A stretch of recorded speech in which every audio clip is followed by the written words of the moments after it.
Now, you had some idiot who showed up in hoods and coats and stuff like the KKK as well. I mean, Yep. Jeff Sessions prosecuted the KKK, did he not? I mean, this is all public record. Why are we pretending he didn't?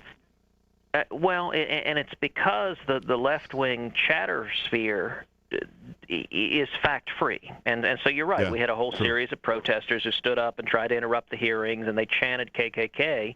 And one of the things I did yesterday is had a long exchange with Jeff Sessions where I walked through his record going after the KKK. When he was U.S. Attorney, going after the KKK, assisting with the prosecution that put a Klansman on death row and executed him. And it was, in fact, in the state of Alabama, the first execution for white-on-black crime since 1913. I mean, it was a dramatic, and not only that, Jeff Sessions assisted in prosecuting the Klansman's father, who was also a Klansman, and as a result of that also assisted civil litigation against the Klan that bankrupted the Klan. They literally had to sell their headquarters as a result of that.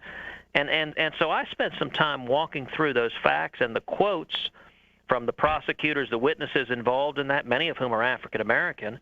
And I gave a challenge yesterday. I said, listen, I noticed every time a protester jumped up and began screaming, all the news media ran over with their cameras to take pictures and record it.